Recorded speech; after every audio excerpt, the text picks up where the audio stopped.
thank you for giving of your time again. We've been just looking at over the meeting minutes and all that, and it's almost 30 hours of time that you've been coming to all of these meetings that you put in. So thank you again for your time and commitment and your ideas and all that.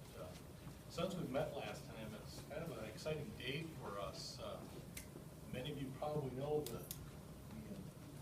issue of the paper with a lot of your work in it came out today. So we've been getting lots of emails and real positive comments about what people are seeing so far. Just thanking that the work was done. And we've been saying, well, you see any of these committee members that were listed in here, be sure to thank them, because again, it's no small feat to put something like this together. And I want to also thank we had table reps that came in.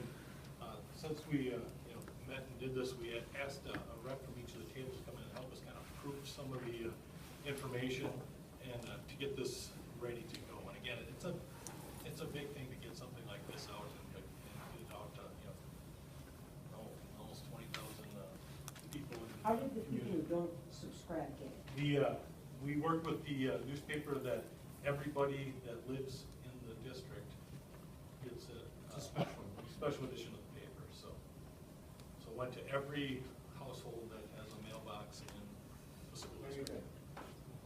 How much does this cost us? I can tell you, I was just asking that.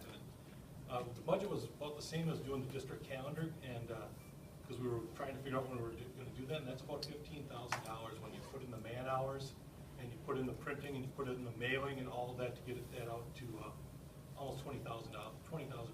So less than about a buck an issue, but you weigh that against, we're asking people for maybe $80 to $150 million, depending on what plan you go. So, but that's the cost. We were just kind of, because we were like, we're going to get this question probably tonight. So what's the answer? And we were looking it up and all the tallies, and then I asked what was the, can we do anything comparable? And we looked, and it's almost identical to what we did for the school calendar.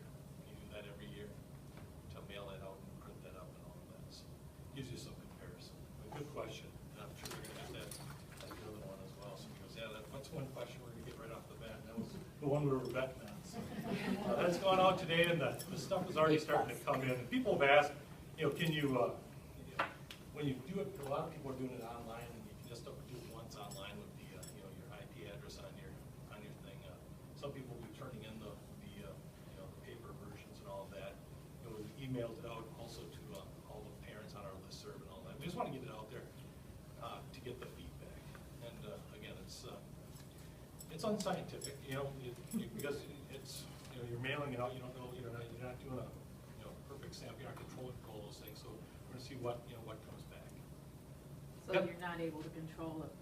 I'd freak out and send in 15 of them. Yeah, if you went to the public library and log, if you went, you could go and I could come to the office and grab all the stacks and fill them out. Yeah, you could do that. Somebody could go to a computer, go to the high school computer lab and log into 30 different machines if somebody was so inclined. We can't control that, but That's a good idea. Yeah. Just hoping that we have people on all sides that want to do it. Median of a mind. Yeah. We were laughing about that today because we're like, yeah. if people went, what about this? What about that? Yeah, you're right. And to follow up on that, that's why we are probably going to be doing another. Well, we'll be doing another survey with a survey company too, so that the school board has that information as well.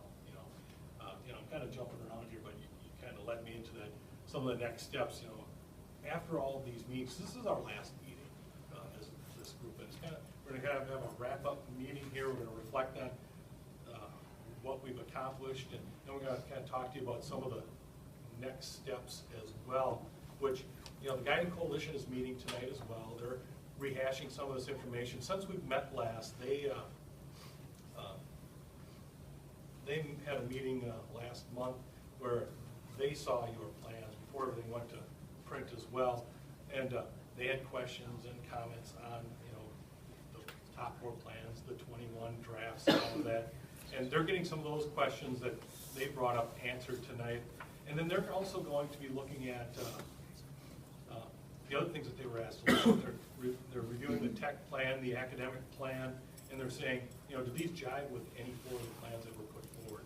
Then they're also going to be probably talking about some of the amenities that, we may not have spent as much time as we would have liked to, but they're going to probably talk about that. What do people feel about amenities? they're probably gonna be talking about, is there a price point that, they think the voters might, be okay with or shy away from, and what is the timeline? Should we go out for a vote? Should it be in the spring? Should it be, the following fall? What should that be and all that? So they'll be, having those conversations. And then they're also gonna be informed that they only have one more meeting after that, and that is they're supposed to take all that information that they've gotten, from your group, from the other groups, and they're supposed to write some statements of consultation to the school board, meaning, based on all the stuff that we've heard, being, representative of the public, this is what we think. And then the school board needs to take all that information, and then they've got to eventually make a decision after probably the first year. But between now and then, they're gonna, get that information from the guiding coalition. They've been to meetings here. Actually, there's some of the school board members here. They've heard the dialogue that you've been having in these meetings. They're gonna get the information from the survey that is done in the paper. There's gonna be another survey done, probably a phone survey. We're looking for, do we use the same company or a different company to do that survey, because we want to make sure we get, another statistically valid survey out there to inform the board as well. And we also, they'll be talking to us, the administration, who's been at a number of these meetings. Some of us are here again tonight to get our take on what we've heard, what we think as well. But then, the final decision does rest with them. They have to, decide what they're going to put on the ballot. And they're probably going to be making that final decision after the first year, I would imagine, after they've had meetings and input sessions. And they might ask some more questions, or might say, hey, we need more information. So just exactly what percentage is going to each of these things? Like, for example, so the guiding coalition meets tonight and they come up with all this stuff and whatever, and then they meet again and come up with all this stuff and whatever, and then the survey comes back and it's overwhelmingly, completely the opposite of what they've come up with. What do you do? What the heck do we do now? No, we talk about it. We'll, that we have some context. And you mean what percentage of the people are at these meetings, the board members? No, I mean, what percentage of input are you going to take from the guiding coalition versus the survey? Because if the community, let's say, for argument's sake, they vote 100% in favor of one of those plans, and the guiding coalition is completely for a different one, what are you gonna do? Yeah. Peggy, I can tell you, there's no number that's set in stone that, if we reach this percentage, this is gonna be the decision. But, they have to weigh that information. They have to go, hey, what's the cost of not passing something if we put something out there? We've got, I think we all agree, we've got a space crunch issue, so how are we gonna solve that? And some of the conversations to answer some of that, I can give you my own experience. Coming in, my bias is I'm a 2 high school guy. Part of that is because I spent 17 years in a 2 high school system as an assistant principal at Park Cottage Grove, Willis Park, and Woodbury. There are 1,800 student buildings. I was used to that. I was comfortable with that. Anything bigger than that makes me a little bit nervous, but I know that there are places that do that and do it well. I've been to some of those schools. So, if you're asking me, can I implement anything that we pass or that the board decides to put out there and the public decides to give us? Yes. And can I have faith that we'll do a good job for kids? Yes. But do I have biases or do I have an opinion? Yeah. I even wrote a commentary in the last issue of the paper for the last one about how I thought that 1,600 to 1,800 size was probably optimal in my opinion. But I also get that I've got to work with people, and we've got to work with what is balancing all that out. So, but it's going to come down to the school board's got to make that decision, because they've got to, what can they live with, and what do they think they can. Again, there's all kinds of things that they got to take into account. The information they're getting, they're sitting at these meetings as well. So, and even the ones that aren't here, we're recording all these meetings. I know some of them are watching the ones that they're, like if Matt is here at this one, you might watch the, guiding coalition one if he wants to get up to date on something. So, yeah. You know what, I almost wish it was that simple. That's going to be 100% or 95% of people said one thing. But my fear is that it's going to come back, like 25, Clear as mud. Well, yeah, something like that. So, Are you gonna release the results? yes, we are. Are you putting it in the paper? Or Probably both. We were just talking about that today too. We were like, you know, because I imagine the paper would want to do a story on it. And we'll email out the results. Yes. Okay. We'll email them to you and then we'll probably advertise them however we do, newspaper, all that. Definitely. Yep. We want people to feel like, you know, and that's one of the big things. We want people to feel at least like they've been heard and that we're listening to what people are saying. Because I think, you know, we have a process before, and I think there were people that came together in a committee like this, but I think that, you know, so much time passed between that 2010 task force and then when the vote was, and, you know, and I think people were like, what, where did this come? You know, it just, even now there's people, I'm sure people will say, where did this come from and all of that, what are you talking about? I think we're trying to do a pretty good job of getting the information out. I mean, we're mailing it to every house, we're sending it to every listserv we've got. We're trying to do those things and get the input. So I know that one of the next things we want to do is kind of recap kind of what we went over with the guiding coalition at the last meeting, and there's an activity we want to do tonight. So I'm going to quit sharing emoting my personal experience here and let. Did you get a feeling from the guiding coalition what they? We're going to talk about some of the questions that they have raised. I think they're in your packet too. Some of the questions that they might have had, and. We'll see that next year, so I'm gonna let Scott chime in here. Well, and we're gonna team it a little bit. Yeah. But how many here were at the guiding coalition meeting and kind of watched the process? So we've got half dozen of you that were there, and some of our board were there, so that's great. So this is the packet, so you all got the spiral bound piece, which was kind of the primer or a way for the guiding coalition to get into your work. So all the iterations, the options are in here, as well as some of the background information on enrollment, and some of those basics that you started with early in your process that you had a lot of time with. Even that, you know, the flow chart of how you grow the existing conditions, that kind of thing. And then they got the boiled down top options,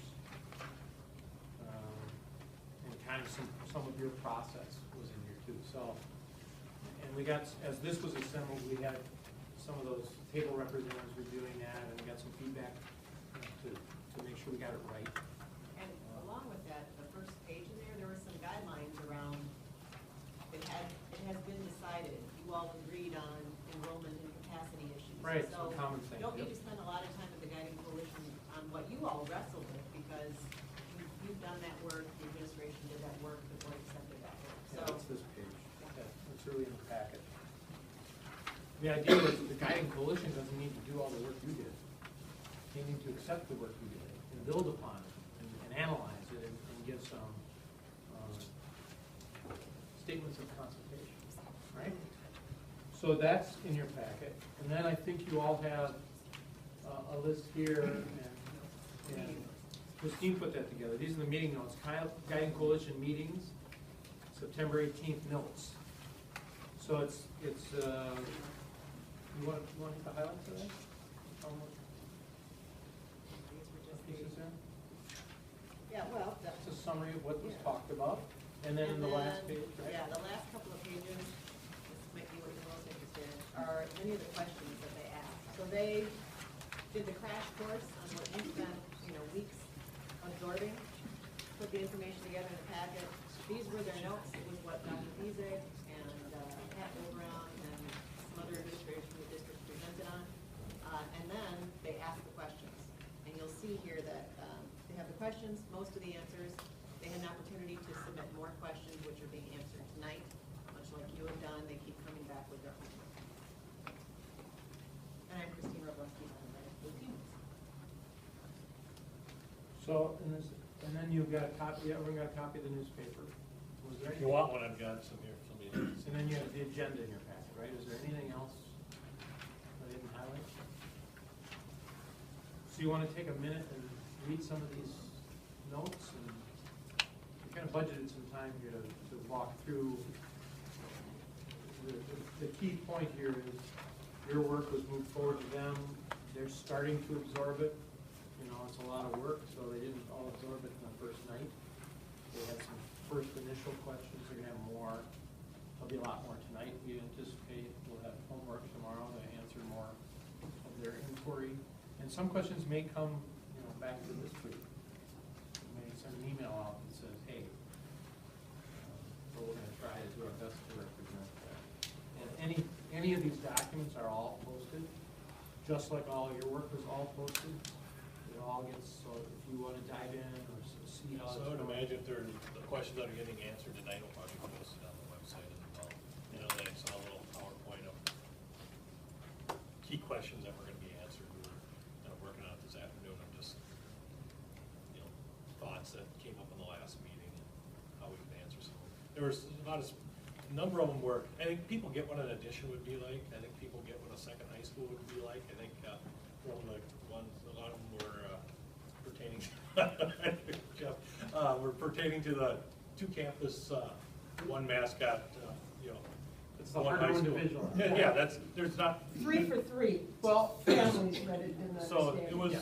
but that, we were trying to answer some of those questions, and some of it is still conceptual. How would we make, you know, because people wanted to ask questions about schedule and all of that.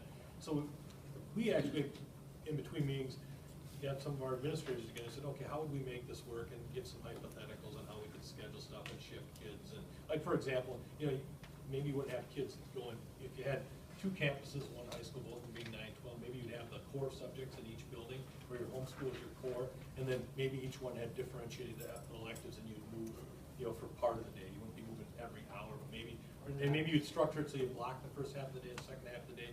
When kids moved was at the lunch period, maybe gave them an extended lunch period to move. Just stuff like that. We're going, how could we make this work? You know, make things work. You know, it's just. But people have questions. They're like, well, I haven't seen this before. You know, I get the traditional high school how it would work. And there were some questions about costs and operating costs. I know they're going to try and answer some of those. I know, you know, for us, overall operating costs are based on number of kids and square footage.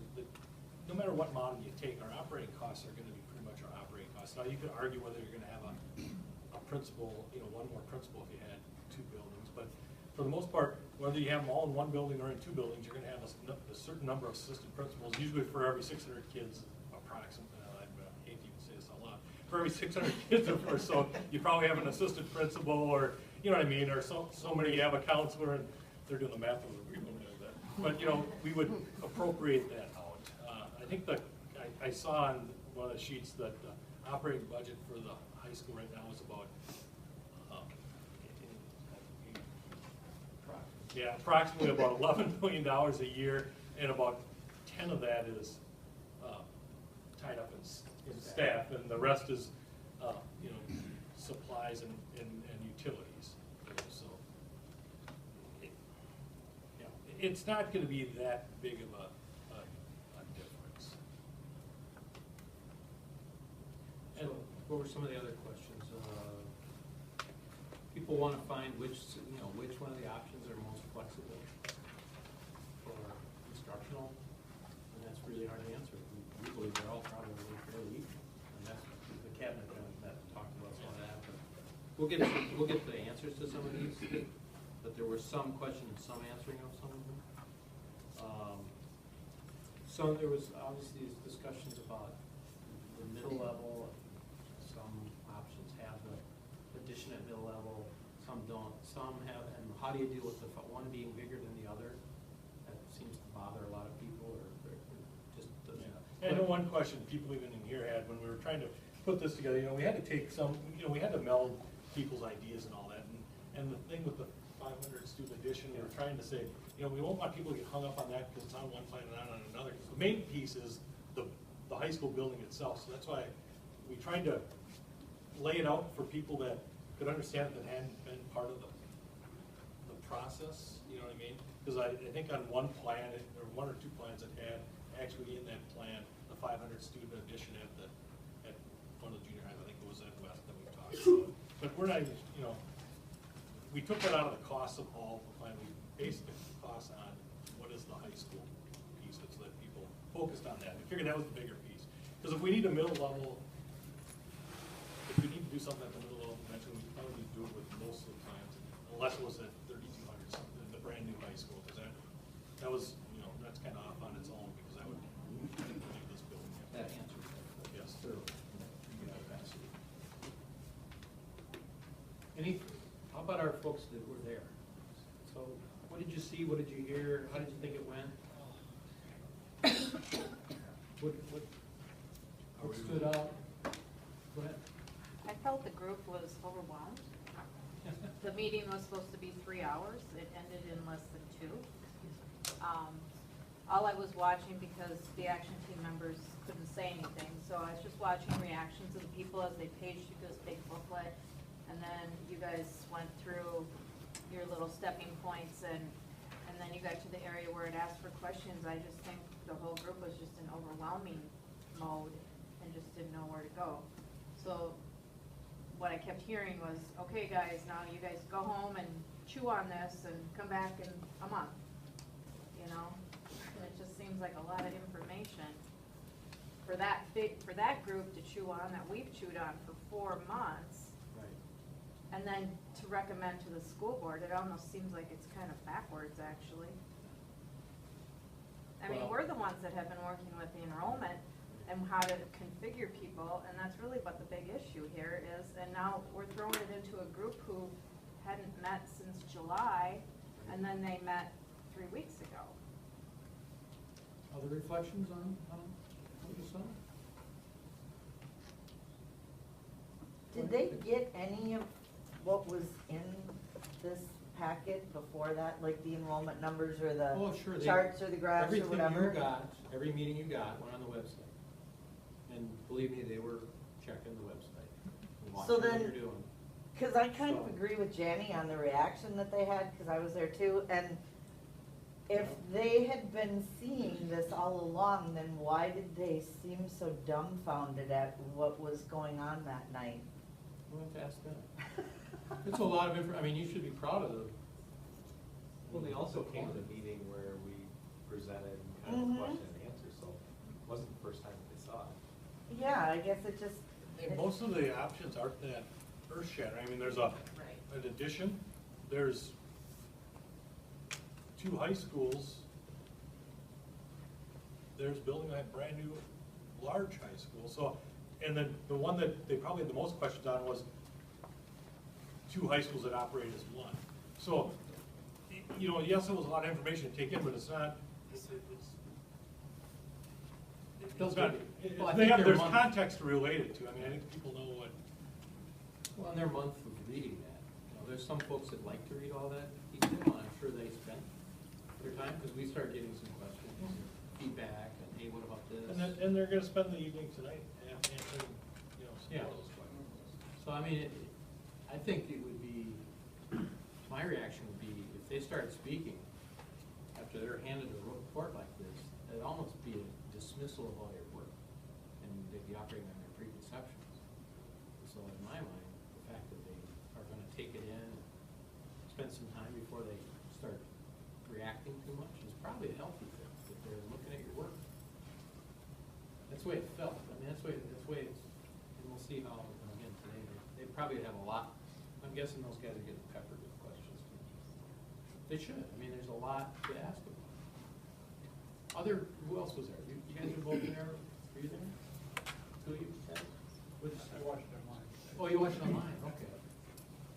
Did you tell Somebody's online? watching it. I've only watched one of these online. It's all right, right? But it's not like being there. Others? Who else was there? I thought the panel did a good job reviewing and answering the questions that they're asked. Okay. True to what I thought, what we were saying, you know, what they got, especially people that were at the tables with us. Okay. They were able to characterize I the thought they did a spirit. pretty good job. Okay. It's not an easy job. No. I don't know what these questions could be.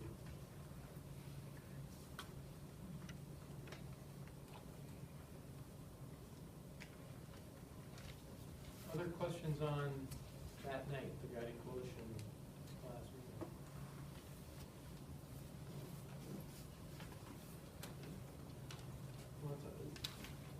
a little bit more about the next steps, or refresh again what's happening tonight over there? And they're answering the questions that were raised at the last meeting, so they'll go through the 4 plans again, or, have some dialogue about that. And they're also going to be looking at it in the context, does it jive with, and I think they've had this conversation already as we were going along, does it jive with the technology initiatives that we want to do? I think, any of these buildings would.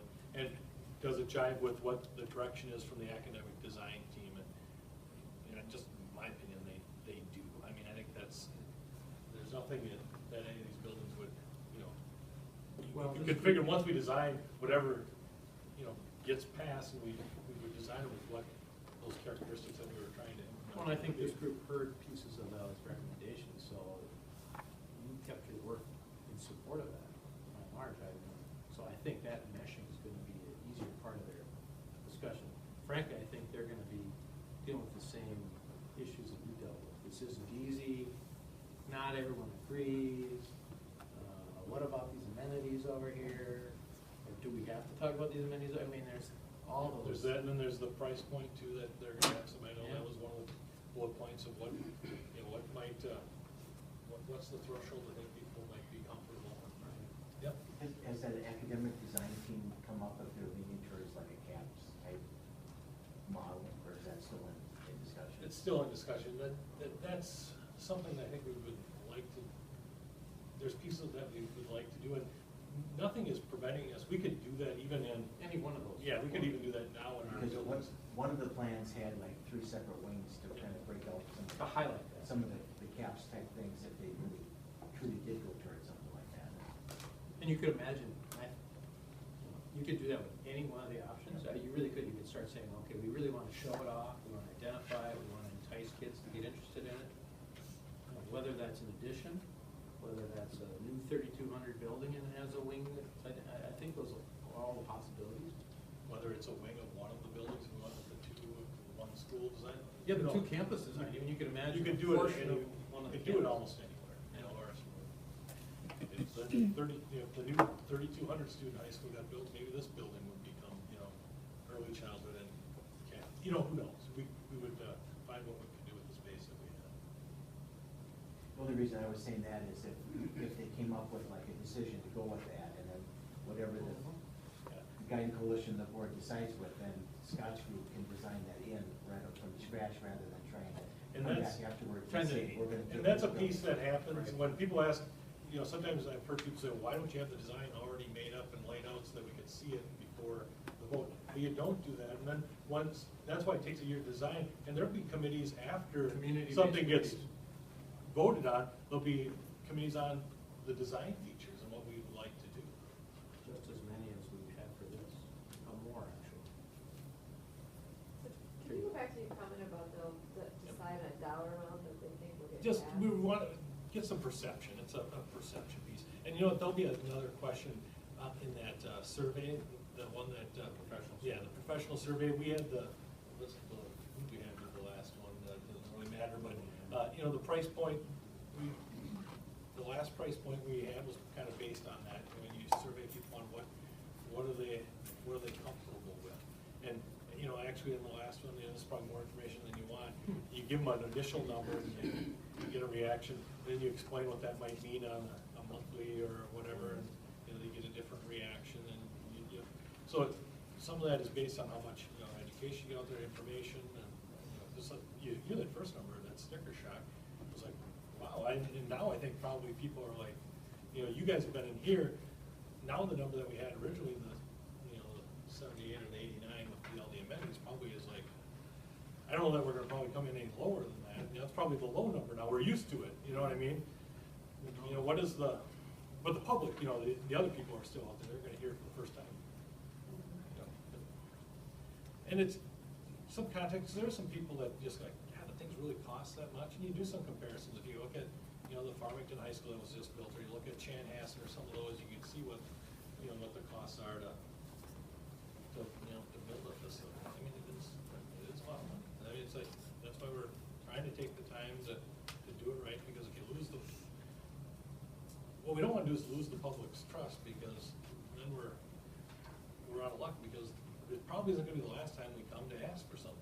You know, we believe we're still growing, we're still gonna have issues. Does anybody believe that we're never gonna need another elementary school, or never gonna need this or that? So, you know, there's pieces of that too, so we gotta be cognizant of, you know, trying to be honest with people. We're not, you know, and, you know, that's what, you know, for myself, that's probably the part that hurt the most about the last one, is that, oh, is it, when people say that, you know, they're not trusting stuff, you know, I can buy it if you know, it's the one or the two, or, you know, we're split on that, but, you know, when people say we don't trust you, because I think the district's had a pretty good record of, you know, supporting stuff when it's needed, when the need is risen. I mean, you guys voted for 2 elementary schools when you only needed 1, because you knew you had one, you put one in your back pocket, because we knew we need to build it down the road. So, you know, there has been trust there, so we're hoping that we can, you know, keep that, you know, even if it took a little step backwards on the last vote. Does that answer your question? Not really, but. Well, yes, but. What I heard is the guiding coalition is gonna decide. They don't, no, they don't decide. There'll be some, well, you know what, they're really, and because I think people are putting more weight on them. What they are, you guys were charged with this task. There was another group that was charged with just academics. There's another group that was charged with technology. So you guys are focused on your one thing. And the guiding coalition is just another group that's gonna step back and hear it from, they're not going as deep into any one thing, but they're hearing a little bit of everything, and how does that play? And all they're doing is saying, you know, we're representatives of the public, we're hearing all this stuff, this is what we think from what we've heard. They're giving statements of consultation. They don't make, the only people that make that decision on anything is the school board. I mean, they're the ones who are elected in charge and have the responsibility to do that. So even though the guiding coalition, you know, isn't like there's some high and mighty, they're another group that is charged to looking at all the information that's being put forward and saying, yeah, this is what we think based on, you know, they said this, we're hearing this as well, and yeah, based on all that, you know, here's some recommendations, and you know, here's another batch of feedback, just like you're gonna. Right, but I think whether we said that or they said that, it's completely non-scientific, and I can just, my personal feeling is the last referendum, we would have paid a lot more if it had been outlined the way we wanted it with the facilities. To me, it wasn't the dollar, it was what we were getting for it. So I don't want us to say, we're not gonna submit anything that's more than 90 million, because it won't get passed, because I don't believe that, based on my own personal bias. So I don't wanna limit what we try to get for the kids based on a number. And I don't think this group's work was limited by financial, right? No, but I heard that we wanna see. Well, we're asking some people what You their always opinion ask is. that. Yeah, we That's gotta all- ask. That's a responsible thing to ask that data. So, I was listening to what you had to say, and as you think through letting go of your work, right? Because that's what you've done the last time. You kind of went, we did all this work, we worked together, we came from being this many people working together to finally coming up with our options. We came from 21 to 4, and then we passed it off. And it's kind of hard to let go. But when you think about this process, you have the Board of Education, they're going to be the ones who decide. But back here, you have all the information post-referendum, right? And you came together, and Scott, and Pat, and John, and Rod, and Dennis gave you a lot of information to consume and filter through, right? So you had this much information that you were working with and filtering as it related to facilities. So you're the first kind of filter for the district, all of you that have participated on this team. The Guiding Coalition's job is to take your information along with their understanding of what the community wants and their expertise, their position in the community, and put it through their filter, right? They still don't decide, but they can recommend and consult. And then you're gonna have the administrative team do the same thing. They're gonna be another filter. And then the Board of Education will decide. And they'll consider all of this information as well, but these filters all help say, what can our community support? What are some of these thresholds? What's your opinion about thresholds, and how does that connect with the academic experience, with the kind of facility we're gonna build, with the culture around one high school versus 2, with athletic teams that are 1 team or 2 teams. So they're thinking through a lot of those filters as well. And their job is to take in not only the facilities information, but also the academic and the technology team's information and say, does this all make sense together? and then hand it off to the board. Does that help? It helps, but I think regardless, it's just opinions, unless we ask the community through survey and. And we will be doing that too. We'll be doing that phone survey and we'll be asking those questions on what would people support? And we did it last time as well, you know. I mean, it's not, nothing's guaranteed though. Are you Oh, trying I'm to not, get- I think my point is if the guiding coalition is going to make a recommendation on what the limit should be, it's based on their opinions. You know, we would all give you an opinion, it would probably be a range. And so my point is, let's not limit what we try to get for the kids. based And we on- have had that conversation, because we did hear people saying, I would have voted for more if there had been this included, this Right, included, this right. included. We also know there are people that. That would have voted. That's, yeah, Yeah, so. yeah. But I think for those people who went to vote, whether it was 70 or 90 or 40 million, it's more to Yeah, them, so. I get that. Yeah, it starts at a low number of people Right. start getting upset. Right. Talking about threshold and stuff, my husband looked through it, and the conversation we had, he hadn't been looking through all the other stuff. He looked through that, and when we started talking about it, he goes, well, how come we only need an addition on the one? It really wasn't a true apples to apples, like you had said, you pulled the addition at there, and he goes, well, that's the most expensive one. I said, yeah, but the other ones, they're gonna run out of space at those other schools, there's going to need to be another addition. He goes, so we're gonna come back and ask for more money on every other plan? I said, I don't know. I said, but there has to be an addition. Well, there the because plans there's that a we have number. meet the 10-year. So- They meet the 10-year projections. Well, But some go basically- beyond. Yeah. 3200 high school empties of it. this Right, I'm not building talking and- about that, I'm talking about at the middle school level, because so, based on the high school charts, they could come back on these other plans and ask for it. And I said, well, there is a space question, it's like about the same time at the high school, and then it can move over, and he goes, well, I hope they present it that way, so that everybody knows, no matter what plan is selected, that needs to be there. And that's coming from someone who hadn't been involved in that, and said, well, I don't like the big price tag, and why do we need the addition, because we need for the space. I don't know, it was a comment at the high school. So, Right. I mean, we're reading the same paper, we're talking about the same stuff, and. Herein lies the problem. And that's the problem, so when you put that out there, unless it's abundantly clear to absolutely everyone, it's not just at the high school, there's also a middle school crunching at 6-8 for their configuration. It's going to be coming back, you're talking about the trust, there's a perfect way to undermine any trust that would be there is to pass a high school in any of those other three possibilities besides the brand new one, or the one that doesn't discuss the addition at West or wherever. Whatever doesn't discuss that, and then come back and, oh, by the way, we need an addition here. So, making sure that whatever goes out in the survey is abundantly clear, but there's also a crunch here, and this also needs to be part of it. Is, I think you need to be very transparent, almost to the point of too much information, or else people are, it's just kicking the can further down the road. No, I might say, you can't put all your eggs in newspapers here. That's one data point for the decision making. That was just a discussion we were Yeah. having I think there's. with my numbers, having seen them, and he Yeah. hasn't looked at any of that. And I said, well, there's a problem. He goes, well, I didn't know there was a problem. And I said, well, there is. And he goes, oh, okay, whatever. And he kind of was like, okay, sure there is. And I said, no, there really is. And so he's getting his information from various sources. I got a different source, two completely different opinions. Part of it's getting the conversation going beyond the those of you who volunteered in the guiding coalition.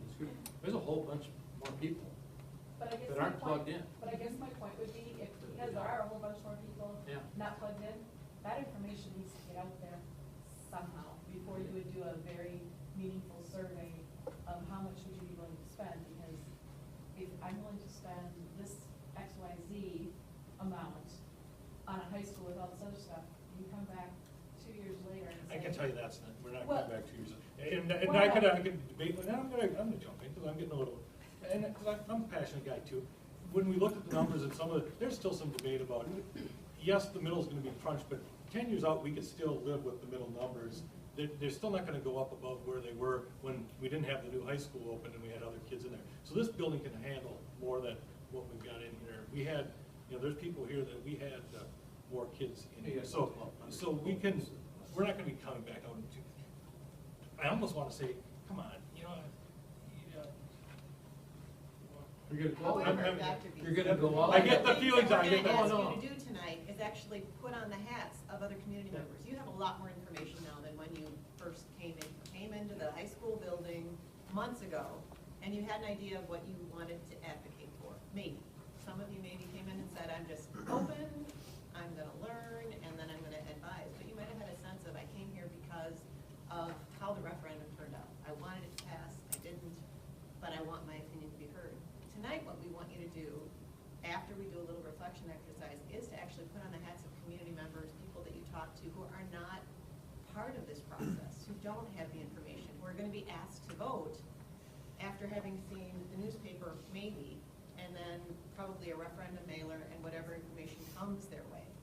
Some people will take the time to scour information, absorb it, other people will just say, I'm gonna vote based on what my neighbor said. So we do want to take the time to have you have an opportunity to talk about your time on the facilities action team. And then after that, we'll jump into, okay, put on the hats of your community members and help the district think through what are some of those questions, what are some of the advice that you may have as you think through the options in front of you. Does that make sense? Give you that opportunity for one last, here's our advice on this next thing. So tell us what that looks like. Well, okay, first, we're gonna get into your reflections then. If we could make sure that you're all at some table, I know there are onesies and, oh, questions. Was there a question? Hey, I just had a comment to her thing, because didn't you say, when I asked you at one point, that for things that would be like additions and stuff, that would kind of just happen like what happened with all the What I outside said, Peggy, trees? was, Or how on a does that smaller work? level, if we needed to add it's different adding, let's say we need to add 100, space for 100 kids in a building, we could do some of that without maybe going to just like we did with the kindergarten additions. If you had to put like 4 classrooms onto this building to add a 100 capacity or something like that, there are ways of That it doing wouldn't that. need a referendum, it wouldn't need to come back down. Yes, there's some options. Okay. Tools like that exist to get over those small. That's much different than building a big building, yes. When do you ask for an operating levy? Yeah. If we build another school, whatever, you're gonna Yeah, get I money don't know what the operating. renewal is of our current one. I know that we've been working with part of our deal was working with our financial advisors. Part of it is to try and keep your levy, as flat as you can, so I don't know what I'll have to get that information. I don't know what the exact renewal is. So like in 2 years, you could be saying, oh, we need money. to Well, a lot of operate times this it's you may just want to ask people if they will renew it. But actually, we also got this situation with the state where they have rolled a lot of that into, the board can authorize that to keep that up to to a level. certain cap, right? And they pretty much authorize that up to the cap where we work. So I think we have about $700 per student excess of the community members that voted in. And you can go all the way up to, it's about 1,800 to 2,000, depending on what city you're in. Some of the Edinas and all that were grandfathered in at a higher rate than that. But we're well below the cap. And actually, some of the information that will probably be on the website tonight that Rod is going to share over there was, we are a little bit unique from our neighbor today. We're going to show them some of the, our free and reduced lunch numbers in our district compared to, let's say, Prior Lakes, or compared to, some of the surrounding. And what is our excess levy? Like, we pull in that $700 per student. I think Prior Lake pulls in at $1,100 per student. So, if you calculate that by the number of students, blah, blah, blah, they get, something more to work with. So, are we ever going to go out? There could be times when we would want to go out in the future for some, the board may decide, or, but that'd be based on public input. Hey, we want to offer something that we don't offer. If there's things that we want that other communities have, we may have to asked about that. But again, that would be a conversation and another, that would be a, you know, a different operating levy.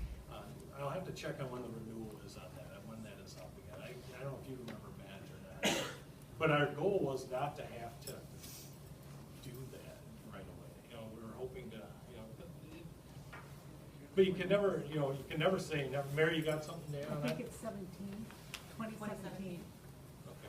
And what we find, like, with a lot of those levies is, it's pretty easy to pass the renewal, because the renewal states there, you know, by voting this, you're not voting a tax increase, you're just voting to keep it the same, you know, meaning you have this in place, it's gonna expire, because usually they run for 10 years.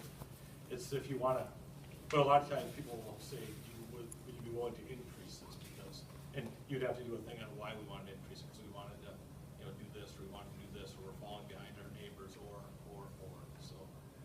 You know, I don't wanna sit here and tell you that we're never gonna do that, because that's not, I can't predict. So if we get this new building done before 2017, where do you get the money to operate it? Operating money comes with students. So So every it new comes from the student. state? Yes, Yeah. so every new student that shows up, you get that, the state fund. And, you know, I almost wish Mike was here, because we did some planning, because we had figured for, you know, that we wouldn't have. I'll have to get some, I don't want to speak out of turn, so if I can get that information for you, I will. But yeah, thank you. That's part of what we've been, and that's part of the reason, to be honest, why we've been able to live in this district with our taxes lower than, our operating levy lower than other surrounding districts, is because we're growing. And we're pulling in more kids every year, and we've actually been, you know, been able to use that to, The budget with Right. everything. yeah. And other districts have the opposite. Okay. Yeah. Your students are Especially if going you're away. shrinking, that's when it gets tough, because you still got the same number of square footage. You know, those communities that's where I came from, where we were in declining enrollment, and then you're in a nasty situation. That's why it's so nice to be here, because at least you're not cutting. I asked Mary one time, when did we have to cut staff? And she said, well, it was, you know, in your 20 years on the board, she goes, where's that one year we didn't hire anybody? I went, I mean, how nice, it is a nice problem to have. You know, this is a much nicer problem than the shrinking problem, the contraction problem, because you still got the square footage of the buildings, and you got less kids coming in, and you're laying people off, so we're on a bird walk there. All right, so we want to take a little time for you to reflect. It's been a few months. Some of you have been here since that first meeting, come to every meeting. Some of you have come in and out. When you think about your time spent on this facilities action team, all the information you absorbed, and the work that you've handed off, hopefully with pride, to the guiding coalition, I'd like you to get together with the table. So if you're by yourself, if you would join a table, maybe 3 or 2, and have a little table discussion around the questions related to, was there something new or some new things that you learned throughout this process that you didn't expect to learn? So you came into this, maybe you thought you knew everything, maybe you didn't. Did you learn anything new? And that might be helpful as we think about the administration and the board going back to the public. So what new things did you learn through this process, in this process? And what are you proud of from this process that you participated in? All that work that you handed off with those options to the guiding coalition. So new learning and options, talk at your tables, and then we're gonna report out from the tables. So please ask one of your table mates to take some notes on the high points on new learning and kind of your points of pride for your work. Okay?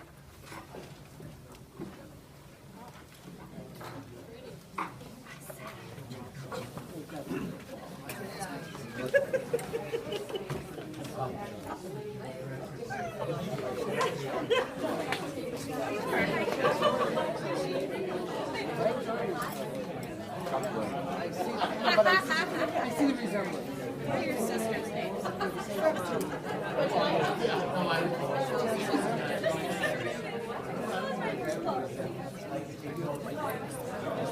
You the same, smile and everything, yeah. Is that good or bad? And that's something to keep in mind, is that most people are gonna like it, because they have such a Oh,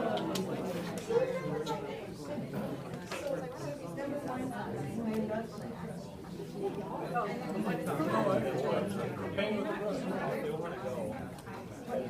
know, the weird thing is Kinsley's like crazy tall. You see her once.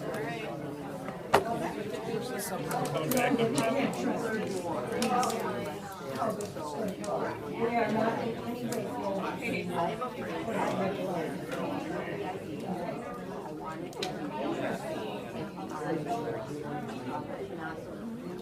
And I think the problem is, there are so many entities on there that obviously they're not all gonna have to. And what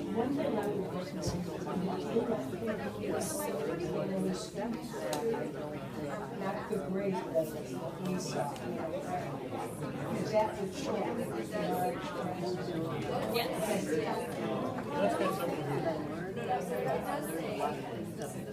Yeah, but there wasn't.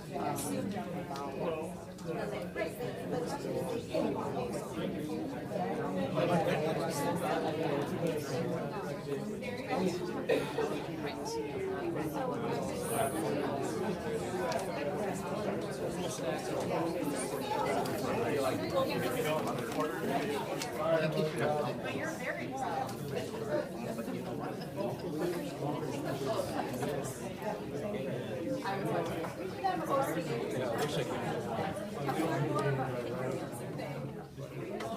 Oh, yeah, we Okay, everyone, be ready to share? A lot of conversations, but not unusual for this group. So, we had a table over here where they were standing, ready to run up and share what they had finished at their table. So why don't we start over here, we'll kind of go back and forth, yeah. So come on up. I was gonna hope. Go ahead, hasten on up here. What did you learn, or what are you proud of? I came down at 9 o'clock this morning, I was like, Is everybody listening to your colleagues? Okay. You do not want to be in school administration.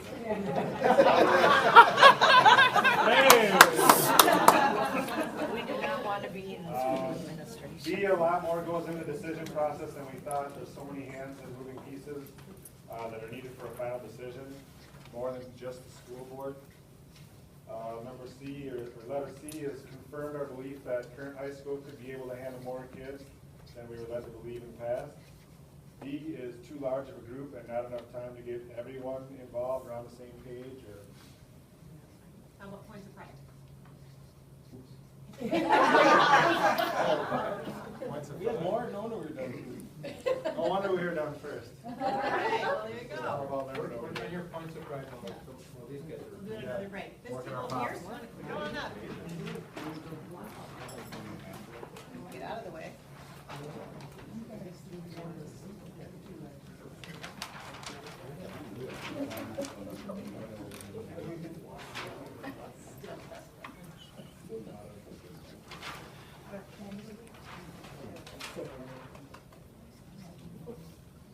Okay, for our learnings, we had the opportunity to dig through overwhelming information to come up with some plans. The challenge of moving mindsets and trying to make everybody kind of think what was best for the students. Being attractive to growth of the students. And then diversity of the team gave insights into different needs, sports versus arts. And then growth is at all levels and not just at the high school. Our group was, even the original plan that the school board put forth that was voted down primarily talked about the high school, but going through all the demographics and the growth from that Hazel, was it right?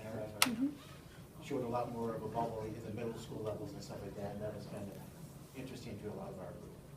And then points of pride, we did it. We came up with plans that will work. And then we were reasonably civil and respectful of the opinions of each other when they got a little heated. Response of the community interested in joining this committee was overwhelming, but even though they had said the group was too big, it was exciting to see a large number of people, not just 2 or 3 that showed up. And the commitment of the team to see it through. A lot of people were here every time, even when it was beautiful in the summer. It's a lot easier in the fall when it's 50 degrees versus 89 or 90 in the summer. And then the focus on the primary goal of the kids, what's best for them.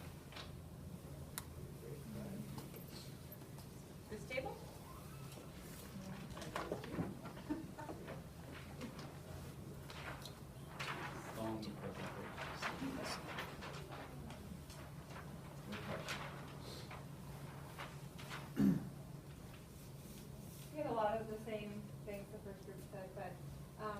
we learned that people still have their own opinions, no matter if they came before, or there was 21, everybody still has their own opinions.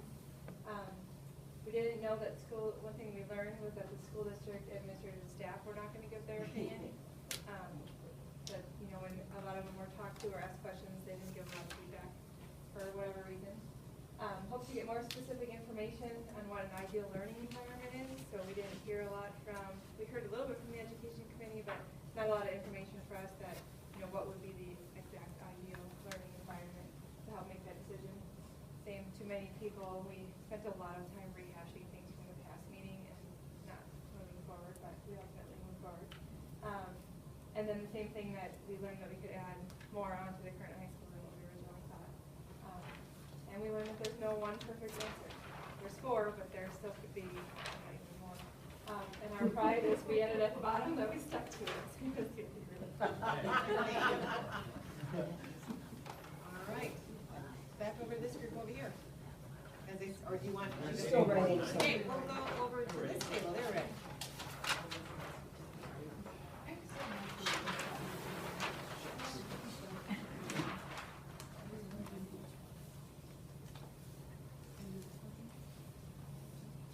So our new learnings were girl needs at all levels, which kind of discussed a little bit already. So the idea that there was a middle school need, and originally we thought there was just a high school need. A legitimate probably sense of fear or perceived either way up with a big high school. So that was more of my learning actually. We were afraid of that for whatever reason, but we talked through it. Concerned about the existing high school site and its ability to meet the need for that potential expansion if it's necessary to go beyond this. So we learned the site we could do it, but then after that it was like, well, is there a potential problem with this move down the road? Source of pride, we came up with some creative options, and most people came in with an open mind and we worked together. So it seemed like it took us a long time to get to a point of somewhat of a consensus, and most people eventually, I think, were willing to get there. It took a long time, but we did it, we did it. So that was good. We had it going for us, I think. So. Thank you. Table in the back while they keep writing in front.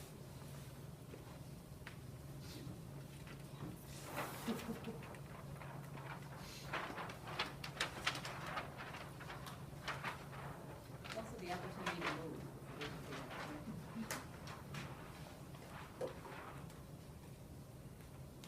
Okay, so,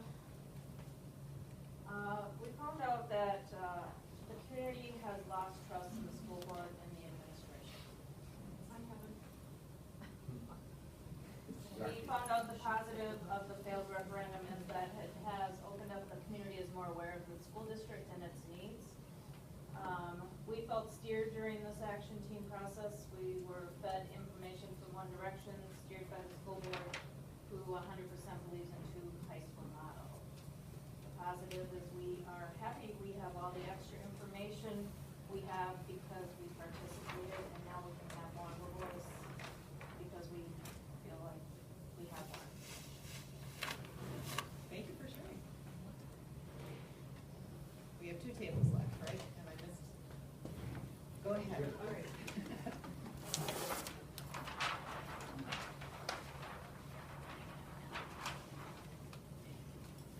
Most of what we said has been said, but first of all, it's really complicated, so we thought, we didn't come up with anything earth-shattering, but we went through a pretty complicated process, and one thing leads, what do you think you saw one thing, and then you have another question about how would you do this, and what if this, and what if that. So I think just talking to the community, this is the one I'm most concerned about, because everyone comes in with their own bias, and if we add a stadium, can we also add this? So I think there'll be a lot. This is the one, when we talk about the community that I'll spend most time on. That in addition to the high school is possible, everybody else has said that. And all options come with sacrifices. We can't be all things to everybody. And what we're proud of is we took a whole lot of data, a whole lot of opinions, and we funneled it down to 4 options that the community will hopefully take, that we did the work, there are options, and now they have a voice. That's just whether or not they choose to use it. One more thing. We actually had it written down, it's, you know, so that you guys might know what he does from that.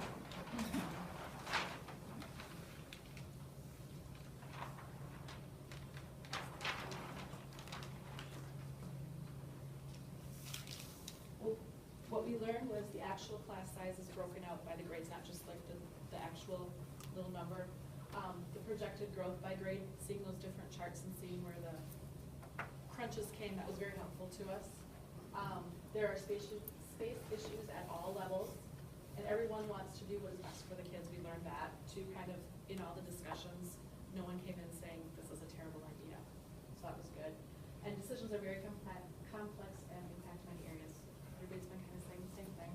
What we're proud of that was time was taken to study and discuss the issue, and there were many options that were developed and everything was given a chance to be heard. Good. So you all have diversity of opinion still, right? You came in with different perspectives. You have now some shared perspectives. And you still have your representation with kind of what your opinions are and who you represent in the community. I mean, we heard a little bit of that here too. So the next exercise we're going to jump into, I'll tell you about, and then as you begin talking, we'll come around with some more flip chart sheets for you. Because what we're going to want you to do with your tables is put on the hats of your community members. We want you to think about what parents might think about all of the options, at least the 4 top options that were presented to the Guiding Coalition at this point. What community members, maybe who don't have children in the system right now, what they might think. I'm not going to ask you to think about what the students will think. We are going to ask the Guiding Coalition that because there have been student representatives on the Guiding Coalition. And I want you to think, staff, we have staff members on this Guiding Coalition, but I don't know that we have any in the room today. We do. So put on your staff hat, because staff is a stakeholder group that had an impact on the outcome of the referendum, right? And always do.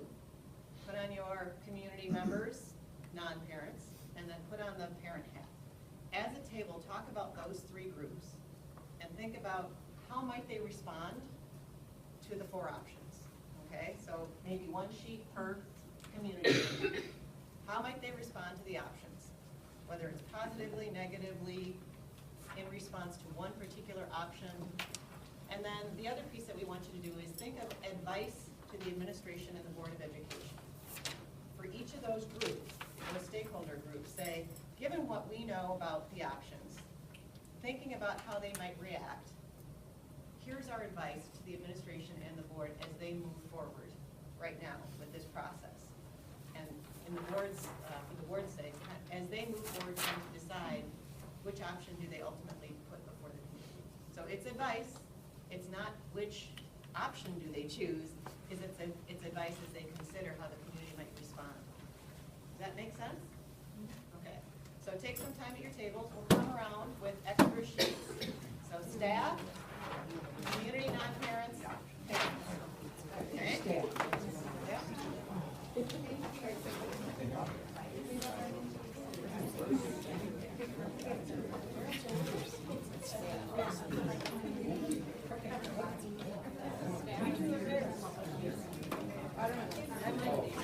I didn't understand a word you just said, but I'm sorry. That whole sentence just went, so I.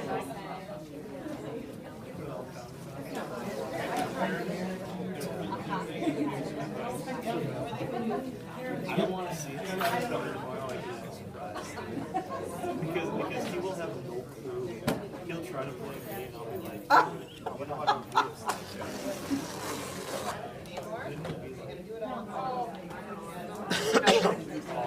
this? Explain now what you just said, because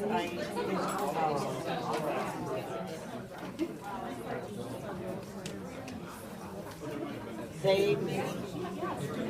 okay.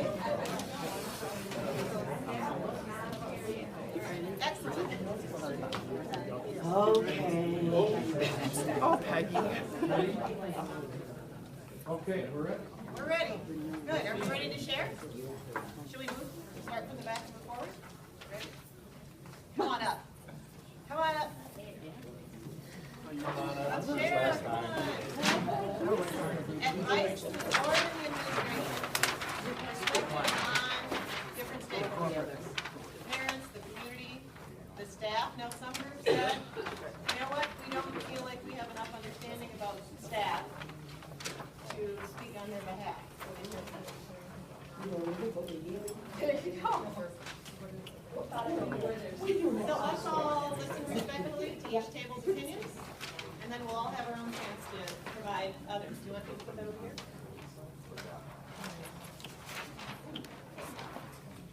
Parents of school age, concerned about going in the right direction, enrollment crunch, options are now available, communication lines more open. Our advice, make your opinions known, get on, watch the board, be active part of decision making. Parents are very worried about how the kids will be divided, where the boundaries will be drawn, how the boundaries will be moving.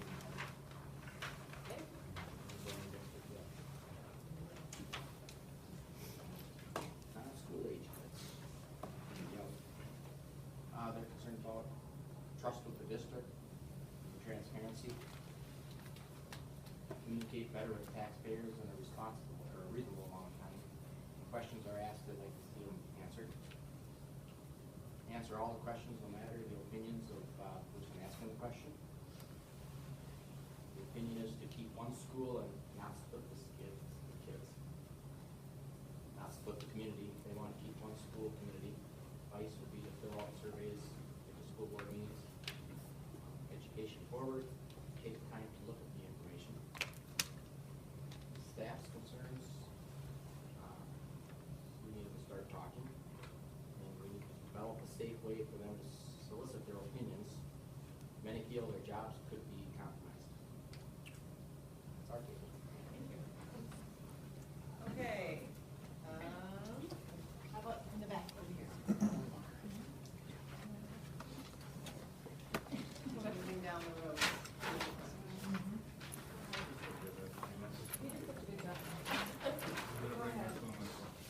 Do you want help?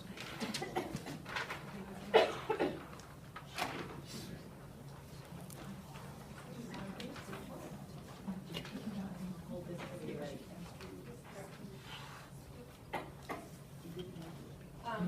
For parents, the questions they would ask would, they want to think how it would all work. They want to see each option and, you know, the two campus option, how does it really work, the mega school, how would it work.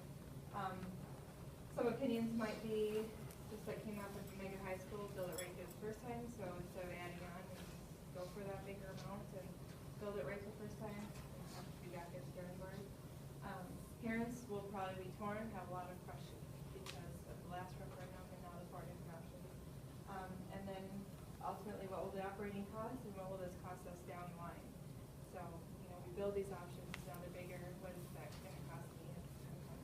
Advice to the school board and the administration will be just to provide as much information on how the schools will work. So I know that hasn't been drawn up yet, and I was kind of talked about earlier, but maybe some of those ideas of if you have the two campuses, what are some possible options, and if you have a mega school.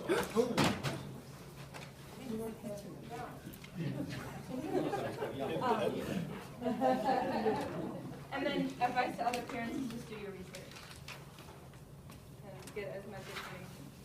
To non-parents, we didn't really get to this one a lot, but biggest questions they might have is, what is the value and bottom line to us? They don't have kids in the school district. What is this going to cost us, and what's the benefit? And then advice is getting out the simple facts that will give them the right information up front as best you can. And they're going to demand value for their buck. If they're paying for something, they want to see that it's of value, so provide them with that empathy. And then staff, questions that staff might have just of the options that they might want to know is, depending on the option, how many students will I have per class? Will I have to travel between schools? Will I have to keep up 2 rooms if I travel between schools? And what other opportunities might there be beyond the classroom? Like, will there be the opportunity to become involved in band or intramurals or more coaching opportunities depending on the campuses and the 2 schools? And having advice.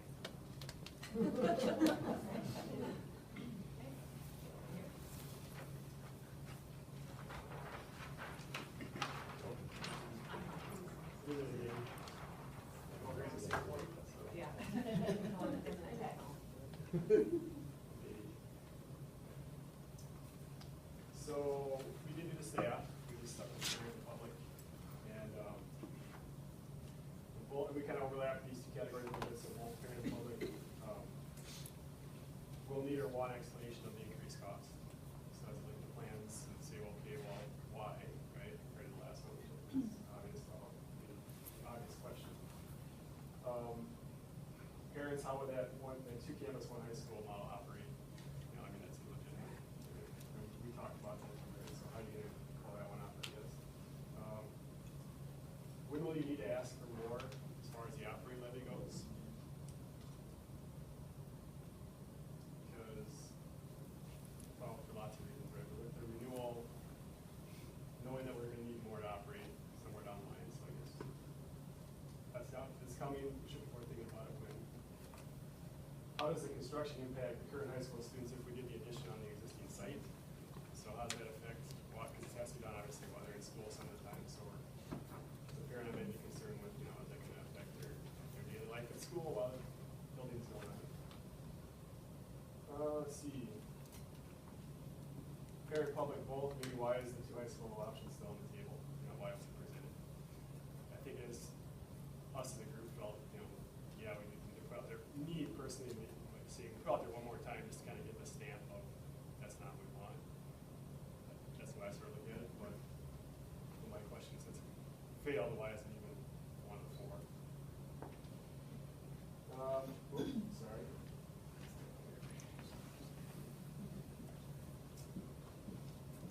Parents or public, which amenities and how will they be chosen? So I think as a parent, the kids involved in certain things, you tend to lean towards what your kids are in. So if you're a hockey person, I'm going for the rink. If you're a football person, I'm going for the improvements in the football stadium. And could there be such a diverse, you know, such a wide array of what people want that we can't get any of it because it's only a group that wants this and a group that wants this and a group that wants this. Is that maybe a problem?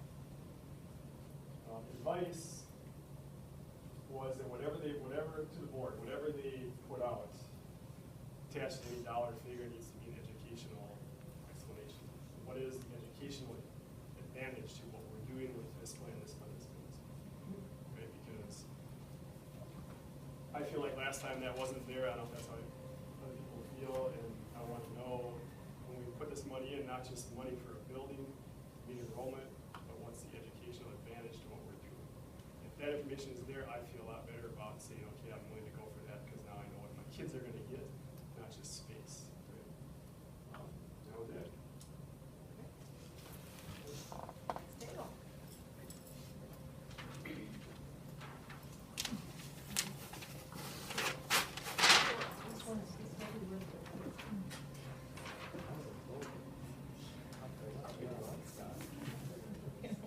Okay.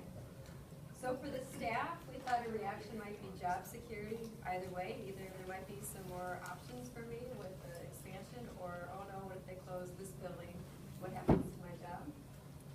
And I think for the most part though, they just want closure to this. They want to know, they'll be optimistic that there's some resolution to where we're going. So these are the reactions. Over all three, there may be some confusion when they look at the 21 options and they look at the back and try to interpret our work. So we thought we really need to be advocates for this and expose ourselves to our neighbors and friends and try to explain what we did. But there may be some confusion to the community, so non-parents. The feeling is for some of them that it's maybe just too expensive regardless of what the dollar is, and they're not willing to pay any more a month. And what do they get out of it? What do they see? They don't have children going through the district. What do they get out of it? And then for parents, the parent who's in the district, I think most of my friends would be appreciative of having this information and that they're more aware of what's being considered by the school board. In terms of advice, the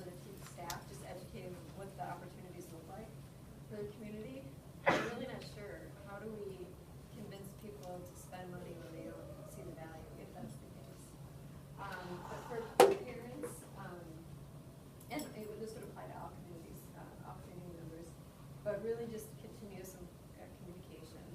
I don't know if you hired a marketing firm to help the last time around, but have a really consistent stream of communication through a lot of different modes of communication. Social media works for me, but not everyone, maybe that doesn't work for everybody. And then also really using parents as advocates to go out and tell the story. I don't think there was a lot of that done, so it felt like we were just being talked to.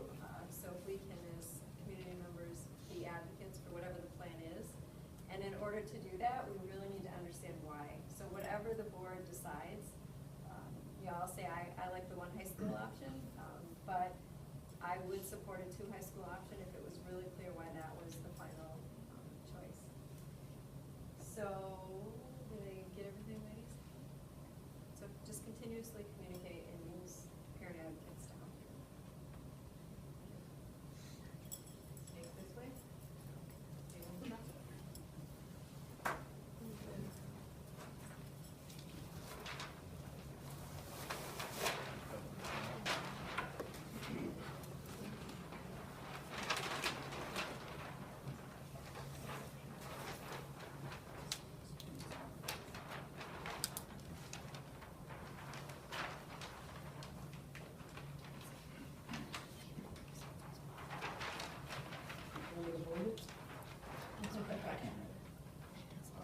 As the parents, I mean, we're kind of going on the same thing here with the curriculum and activities and everything. We're kind of asking like, how do you guarantee the curriculum, extracurricular activities, staff quality, administration will be equal in a 2-school situation, i.e. Bloomington County, Bloomington Jefferson.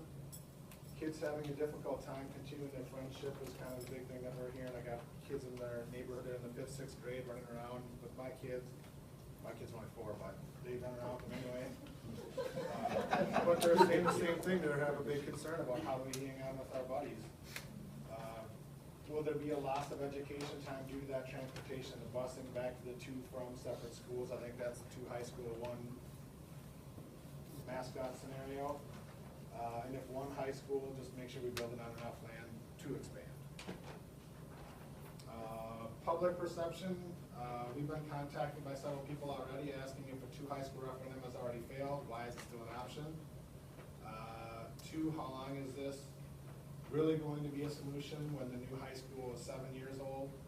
And what if there is a decline in student population after that hump of that 7-8 year mark or whatever? As for the staff view, we are a slight concern probably because there's current teacher teams that are already doing a great job and they love teaming up together. Would they be affected by multiple location configurations and being like their tenure might be 1 might be tenured, might be the other one might be 2nd, 3rd year, but they collaborate as a great team? Would they have to separate those 2 to kind of get tenured school teachers in a different school? Number 2 would be tough to have it's tough to have a staff view when so many teachers are reluctant to actually discuss their views and opinions about it. I mean, I don't know how many teachers just put the blank face on when you ask them like, what do you think is gonna go on? What do you think about this? And it's like, well, I don't really want to talk about it. They just shut it down. So it's tough to kind of have a staff view if they don't really want to talk about it or they're concerned about maybe their opinion is one way or the other. It could affect their job, as we've seen it on another page as well. My advice, or our advice, would be to have the concrete numbers for operating and construction costs or of the referendum, whichever one goes. Kind of drill down a little bit, I guess, maybe. And then learn from what the community is saying with their vote, their survey, the opinions expressed in the operations facility teams. I put this extra part on here. There was 18 X's for a 1 high school scenario and 6 X's for a 2 high school scenario on that Excel spreadsheet. When we presented the 4 options, just kind of observation that I had. So that's all. Thank you.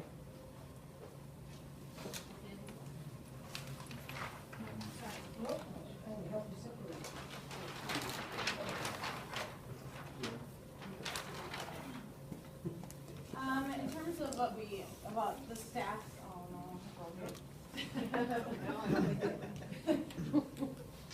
want tape? It's not duct tape, right?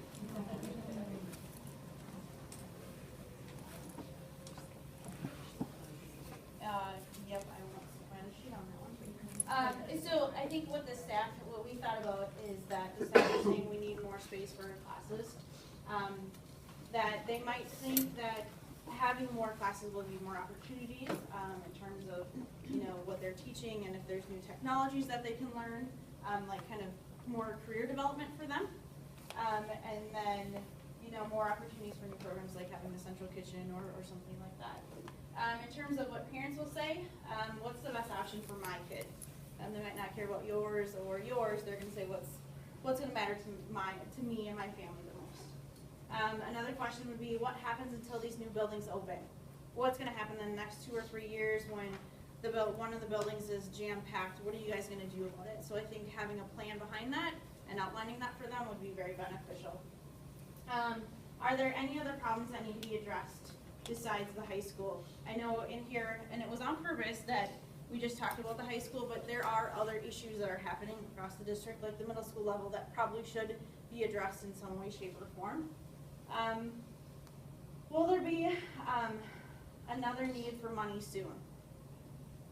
Straight up caution there. Why is the difference between the further explain the differences between the two costs of the plans, because one is 2.5 times more than the other ones, let's put it that way. And having the issue of the school of the haves and the have-nots if there's a school high school or that's chosen. I think the community will ask, or we think, the community will ask, why is this so much money? Will we really grow that much? What is 2 schools and 1 mascot? What does that really mean? And then I think there's the fear that if we choose 1 school, 2 campuses, will it magically become 2 schools in the future?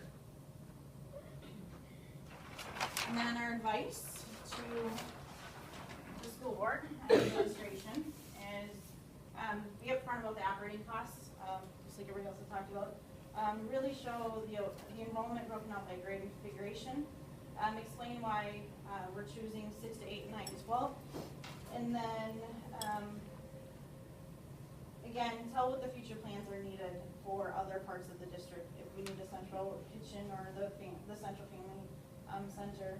And then have answers to all of these questions and have them published somewhere, like online. Because even here, and during a lot of the meetings that we've had, from many of the facilitators, we heard one thing, and then from another one, we heard another thing.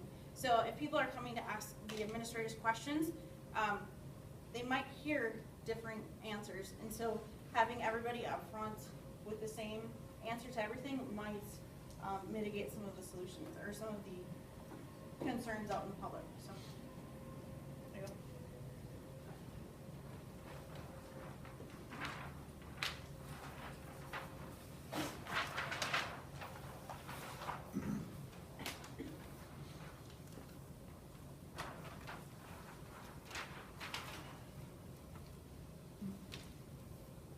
We did not do staff because I cannot put myself in their place, and neither can Jean, so we kind of left that open. But for parents, we think the parents are going to be excited. There's more opportunity for our students once this all comes to fruition. A growing school that I want my kids to attend. And then community and parents will have a price point when the school board does decide what option they're going to go with. And I think that's going to be very important, even though the Shakopee paper breaks it down to $20.15 per month or something like that.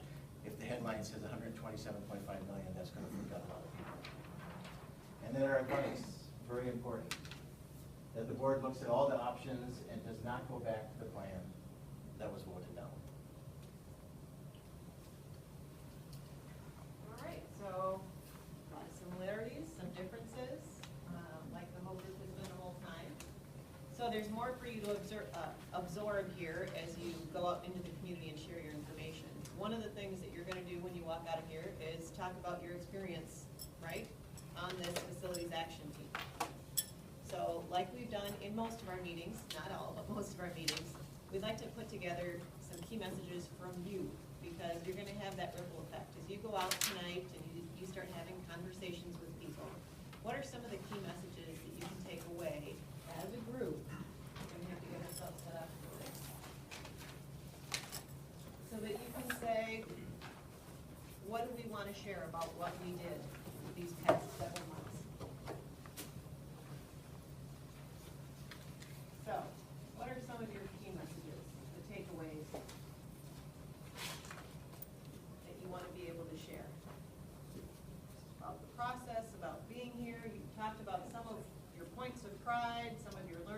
or just having accomplished what you accomplished. Maybe some of you, this is your first time having been on a district kind of advisory task force.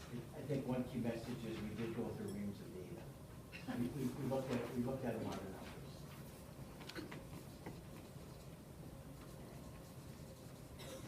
Reams of data.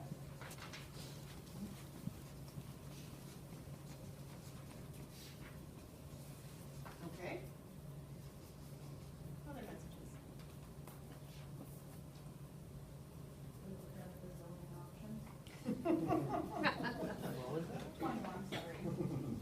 There were more. Million options. Is that how you spell that? And narrowed to 4. Okay. Gotta have an automatic spell check up there. Other messages?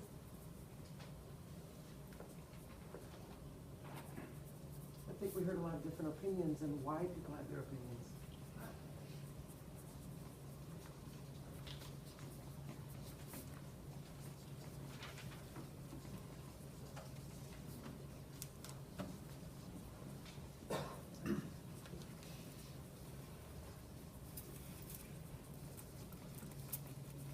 Are these key messages that we kind of learned or that we want to put out?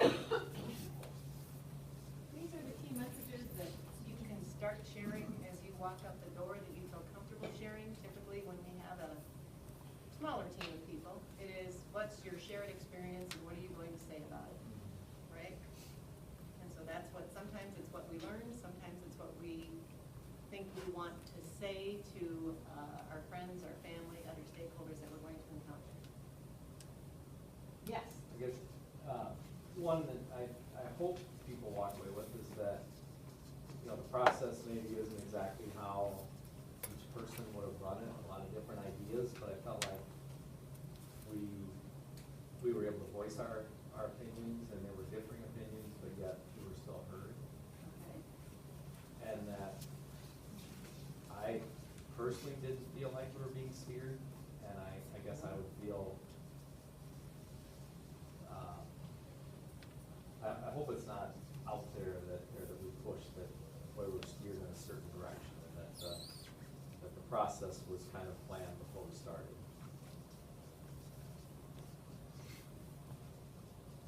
Or that the result was planned before we started.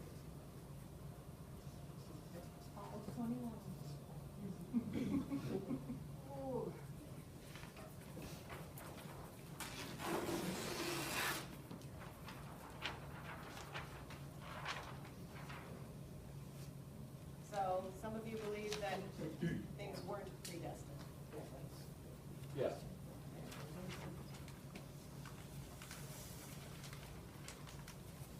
And maybe to append to that, the fact that we didn't hear any opinions from the staff and administration on, like, if we asked for their guidance about, you know, you guys are in schools, tell us what you think. We didn't really hear that, unless it was me just imagining that we didn't hear that. True. So say that again. Want to steer.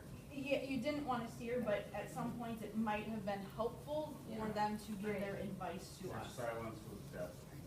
What's that? Their silence is deafening. Yeah. So staff work to withhold their opinions. Yeah, I mean, I flat out asked someone who was on our group who is staff, I don't know, but he's like, well, I guess what to say.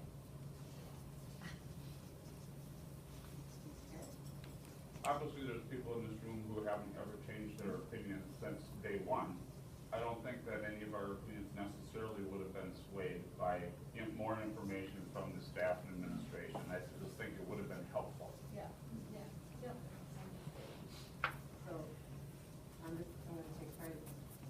Opinions didn't necessarily change. Some may have. But some may. Okay. I didn't really feel swayed. All Rod said at that one meeting when he got up there says, we have to get something that's gonna pass. kind of threw up that one with the fitness center and addition. So if that was swaying me, well, I didn't feel I was swayed by that.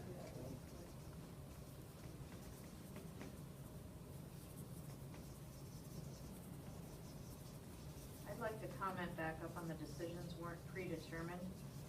If anyone's taken note on how many people still are coming to the meetings, I've heard a lot of people that have given up, so to speak, because they feel it's already predetermined by the school board.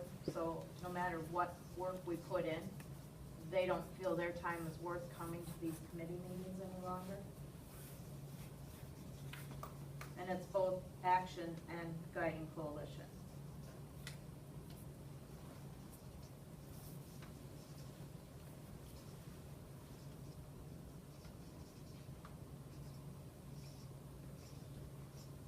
Okay, so we have mixed opinions about whether decisions were or weren't predetermined. Is that a fair way to say it? Because we heard both in this room, right? For me, when I go talk to the community members, I'm not gonna tell them most of this. I'm gonna tell them they need to read this, they need to ask questions, and they need to get involved and vote. There are a lot of people that, we were talking about this, that didn't vote because they thought for sure it was gonna pass, or that thought for sure it wasn't going to. If, the whole community would have voted, or even half of the community would have voted, we may be in a totally different situation. So. So get involved, Yeah. I guess is all I would say. Because it doesn't matter what I think or you think. Right. When they vote, it's gotta be what they think, and so but they need to have an informed. If they want my opinion, I'll give it. Yes, I won't yeah. give it back. Oh, I've just heard so many stupid things out there. None of these new businesses will bring in any people, nobody will come together. And if they do, they won't have any kids, nobody has kids anymore. I've been told that. Any other messages you want to share? So Summer, get involved. Yes. I think that one of the things that needs to get addressed, just because of some of the comments that some people that I know have made, it doesn't have anything to do with whether it's one high school, two high schools, this committee, or anything else. It is strictly, why do we have to pay for a school if we don't have kids, we're not gonna have kids, la da da da da da da. And I don't think that everybody really understands the concept behind how education and schools work.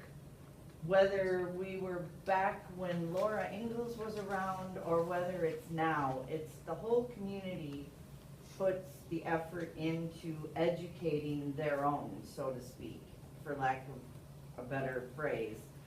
And I think a lot of people kind of get their judgment clouded by knowing the fact that there are other options out there too, whether private schools, Catholic schools, you name it, whatever kind, and those are things you have to pay for. So these particular people in question think that whoever has children should be the ones that pay for the school, not them. And I think that's kind of where part of the whole voting process falls away as well, because these particular people also do not vote. And at least these two that I'm thinking of.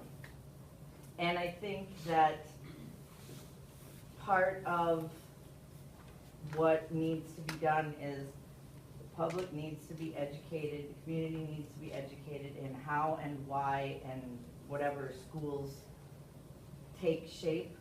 And that if you want, like somebody over there said just a little bit ago, if you want your opinion to count, you have to vote, you have to ask questions, you have to get involved. But I think the education on just the concept behind public education needs to somehow get out there, because if there's one or two, like these people I know, there's probably more just like them that think the same way, that if I don't have kids, if I'm not gonna have kids, I shouldn't have to be forced to pay to help fund other people's kids. Did you get all that? I'll add, Well- what I heard is we need to educate non-parents on how, on The value of public. benefits. Yeah, benefits and value of public education or something. The benefits of paying it forward. Yeah. I don't drive on the road to Duluth, so I'm not gonna pay for that section of the road. And public. Okay. It's weird. I don't know, but I wouldn't mind being done paying for schools. Putting it up. Value of investment, right? Yeah. It won't happen. Okay. So we need to educate non-parents on the benefits and value of investment and in public education and maybe in a referendum. Is that close enough? Okay. All right. Any other messages? No? We're good? You know, I'll just add one, because I've had conversations with people outside of our district. I would actually encourage parents to talk to other educators, parents, employees of other school districts that have gone through the same, either similar situations or, you know, I guess just, yeah, similar situations. I've talked to like 3 different people in the last month that look at me like we're crazy. Like, you gotta do what's best for the students. And so it just kind of triggers me to ask more questions. Well, why would you say this and why would you think that, or why, you know, so I think you can gain a lot of insight from other people from other school districts. You know, my sister-in-law's a teacher in Lakeville. She lived through the whole vote no, vote no, vote no. The second high school, eventually it was built. There's a haves and have-nots kind of situation going on there, and, you know, just parents that are going through the crunch in Florida Lake, and, you know, it's just interesting to hear their perspective. And a friend of mine is a teacher in, I can't remember the school district she was in, but anyway, her kids go to Burnsville. She's like, oh, you gotta do what's best for the kids. It's not about the sports teams or this. And I'm like, I know that, but, yeah, I know. But I think everyone's definition of what's best for the kids is different, and that's where Yeah. you have a challenge. And Yeah, so- but I think being a teacher too, they've done they've studied it and done research on learning environments. And I mean, my sister-in-law she's got a master's in education. She knows more about what's a good learning environment than I do. So you all have had a lot of conversations with each other. You've obviously had conversations even about your work here, and you're gonna go forth and have more conversations. And so these key messages you can take with you. Obviously, some of you have an idea of what you want to share, but we will share these back with you. We'll send them out and post them on the website so that you have a sense of what this group said about your work here. I think we were gonna do one last kind of closure, maybe with Dr. Bezek and maybe the school board. I just wanted to, I touched on it earlier about the next steps. I think, I'm not gonna go through all that again.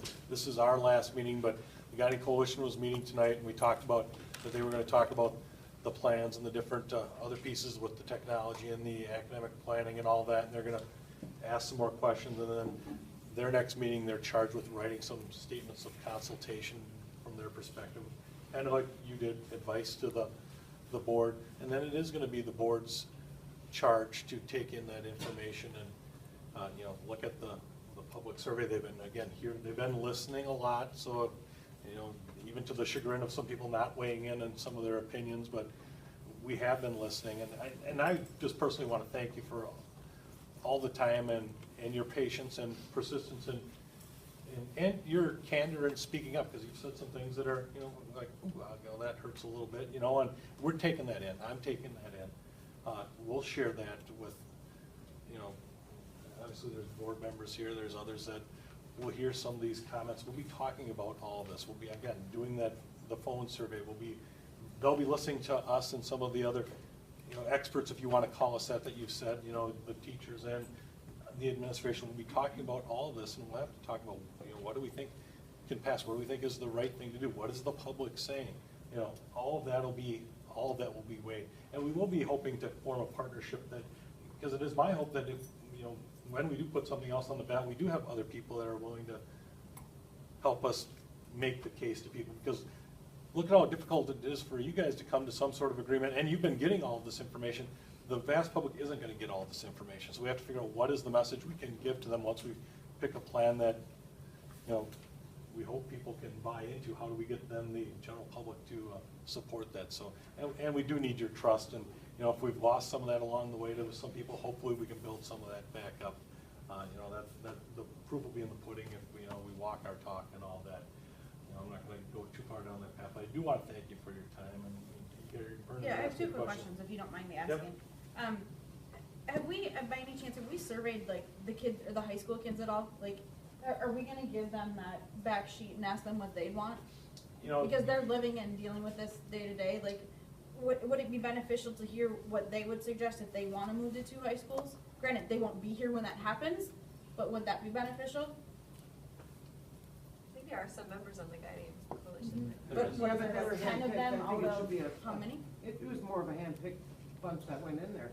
I think it should be a broad.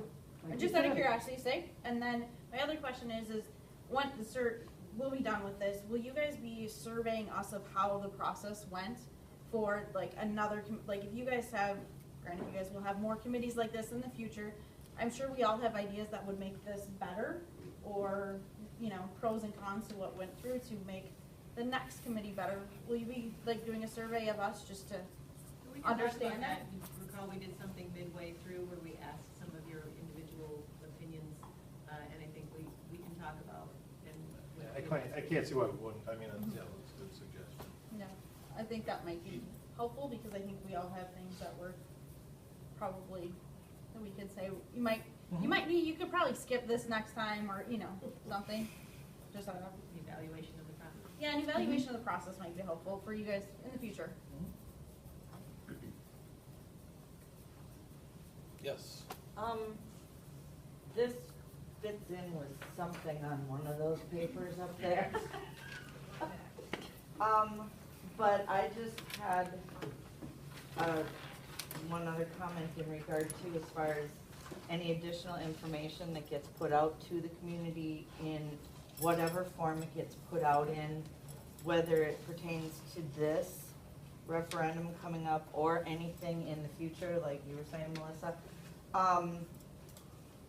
that depending on what you're talking about, please make sure you fill in the blanks for the meanings of things. And I will give you an example.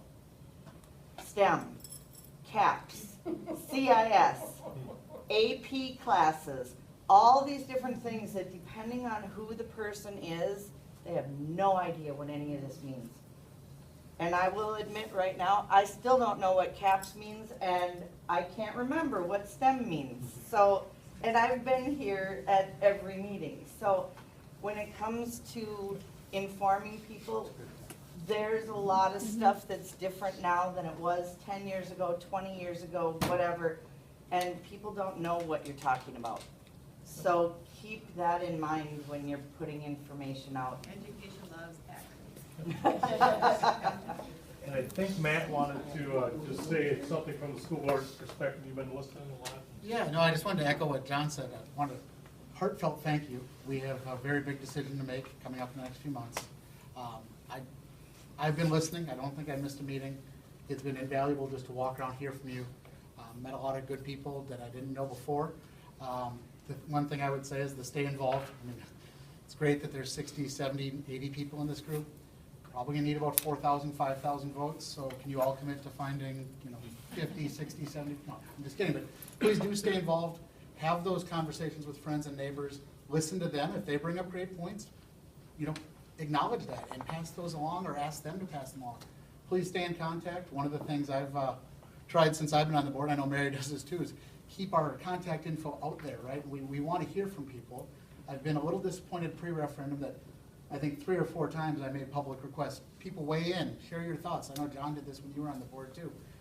Communicate with us. And it was, I get an email here, there, the other, the passion that's come out of this referendum has been fantastic. Like I said, met a lot of great people. Would love to keep hearing from people, stay engaged, let us know your thoughts. Happy to listen, happy to have more dialogues. So, again, thank you. And I also want to thank everybody for spending over 30 hours discussing what you think is best for the students of the district, to share your passion for education. It's nice to know that people are willing to give so much of their time to help make a decision. It makes our decisions easier, getting the input from everybody. The decision we make is probably not going to please everybody in this room. It's not going to please everybody in this town, but please believe that we make it because we think we're making the decision that's best for kids. And that's the only thing that we base our decisions on, is what's best for the kids in this district. So, like Matt said, keep giving us your input. If you hear something, if you have a question, when this is over, I guess we can talk again, huh, Matt? Because my lip is kind of almost bleeding from answering questions, but we truly wanted you to feel that you made that decision, not us. Because you could ask us, well, what do you think is best? And how do we answer that without giving you our opinion? That is why we didn't. We wanted to make this as clean as possible without anyone saying that you told us this, you told us that. You're trying to influence us. So that is why we didn't say anything. We wanted to hear what you had to say and hear the decisions that you made. So thank you again for all your time. And volunteer for the facilities, the Citizens for Education. When we actually put it out on the ballot, we need your help. We need the citizens who help make the decision, sell the decision as well. So when it comes to getting volunteers for that committee, we'd love to have you. Thank you. Thank everyone. We'll hang around if you want to talk to us. Thank you again for your time.